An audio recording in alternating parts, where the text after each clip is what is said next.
the killer whale in Three of a Kind. In oceans all over the world, orcas are swimming. In the cold waters of the Pacific Northwest, a matrilineal pod of resident orcas is following the salmon run. Grandma heads up the pod. She makes all the decisions of where they should travel to feed and when they should do it. The family sticks together, sons and daughters, brothers and sisters.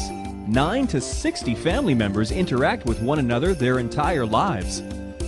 While they're always on the move, this type of orca doesn't really migrate. Instead, they travel around foraging for food. Resident orcas primarily eat fish, and they love salmon in the summer. The orcas communicate with each other and work together to feed, herding the fish into a bait ball and then slapping and whacking the fish. As each orca eats around 3 to 4% of its body weight in food every day, that's a lot of fish. A full-grown adult male can weigh 8 tons.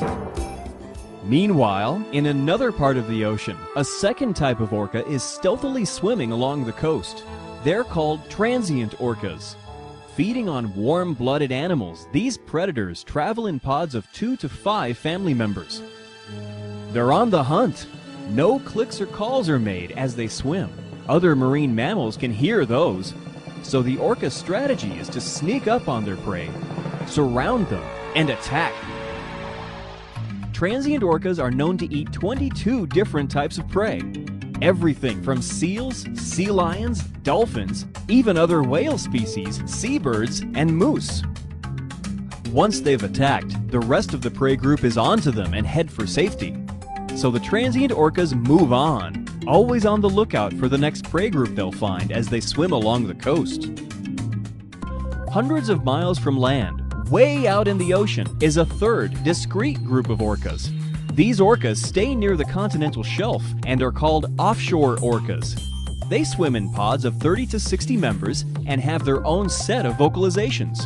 There's not a lot known about these orcas as they were just discovered in the early 1990s.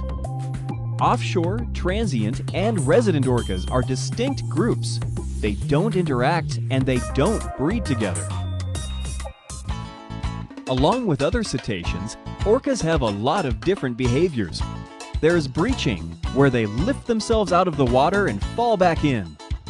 Fluke slapping or lobtailing, slapping the tail flukes on the water. Porpoising, jumping in and out of the water. Spy hopping, coming out of the water vertically and looking around. And fluke waving, where only the flukes are out of the water and moving back and forth.